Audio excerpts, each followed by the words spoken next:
I'm Donna, and I am Julian's mom. Julian is 19 years old, and he was born with cerebral palsy, which means that he's had damage to a part of his brain, but he also has dystonia as part of it, which is uncontrolled twisting movements, which attributes to a lot of his pain. Can you tell us a little bit about your pain?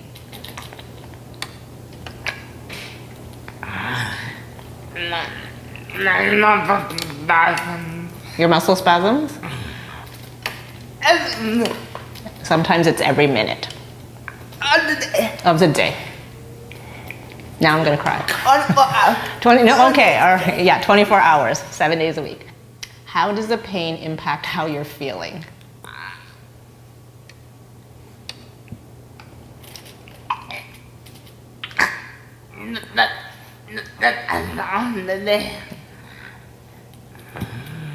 It depends on the day.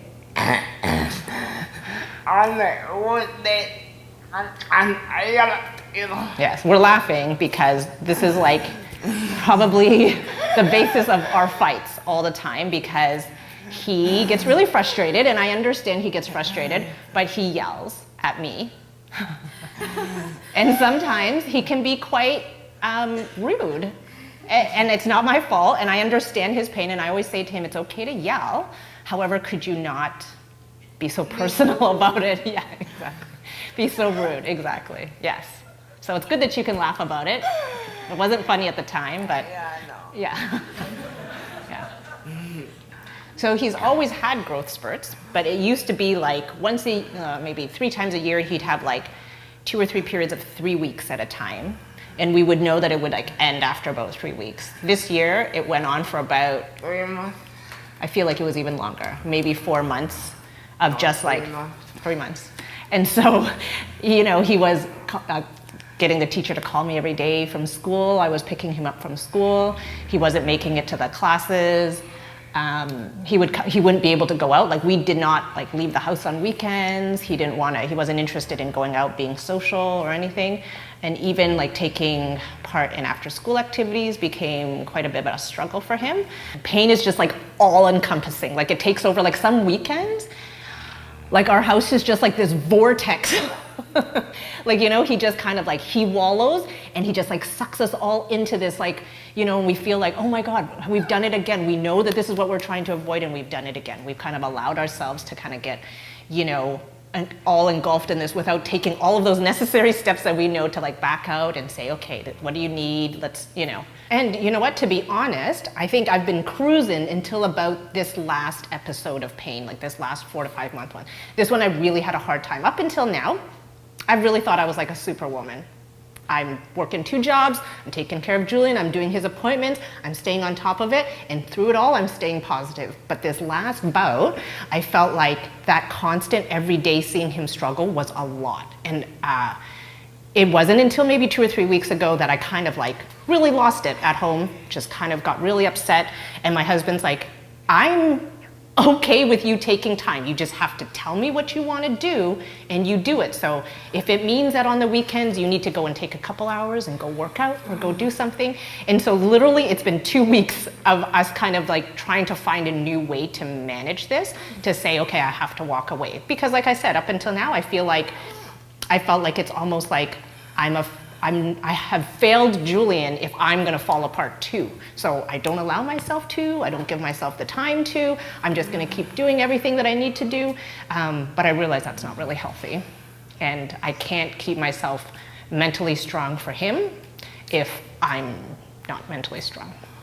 Well, we have seasons passes to soccer, and then last year, that was the same thing that kind of happened, was he was like really nervous about going to watch soccer because he gets so excited that he gets into a lot of pain.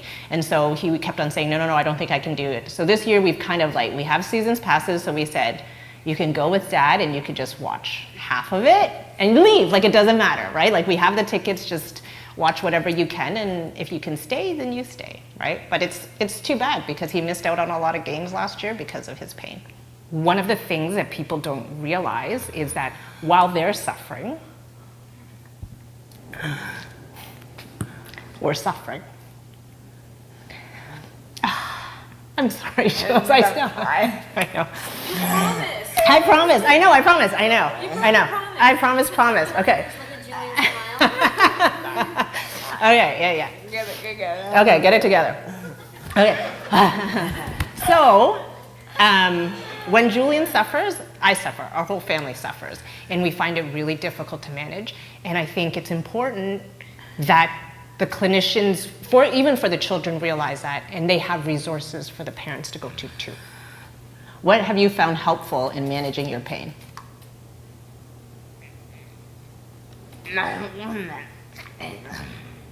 Mindful meditation.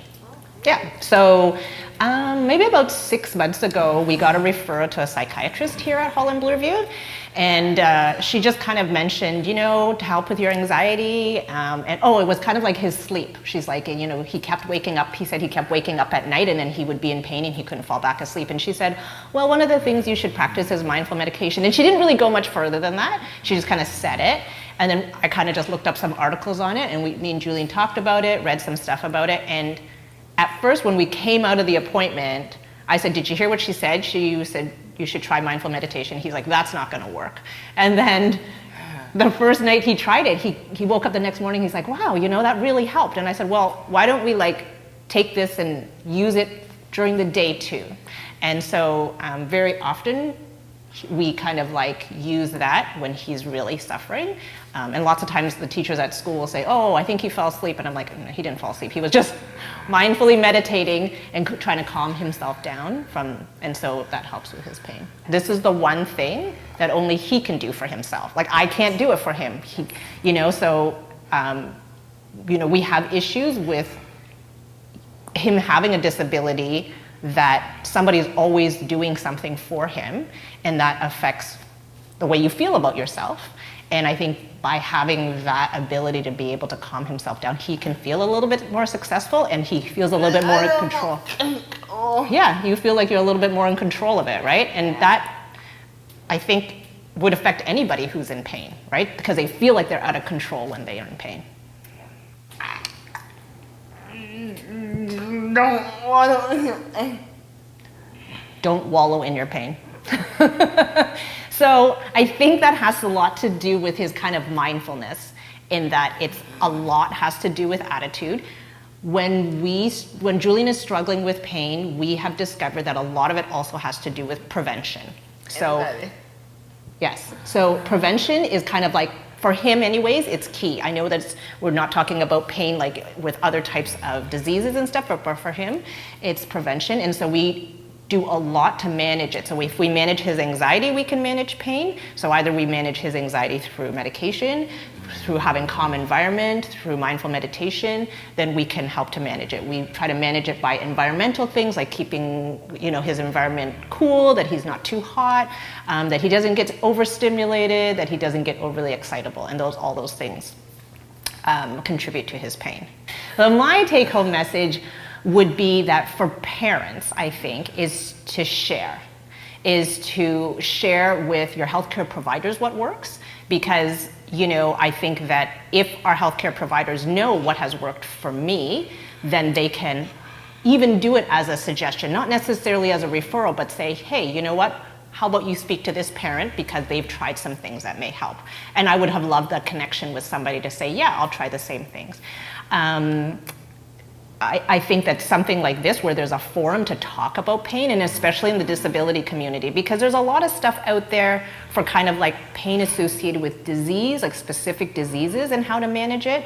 But this is just constant, it's chronic, it's a roller coaster, and it's not gonna change. It's not gonna get better. And so we have to have ways of dealing with that. So if we bring this to the forefront and have people talk about it, have clinicians talk about it, then I think that this will help with their understanding of how to deal with it, and also be able to figure out more solutions for us as parents.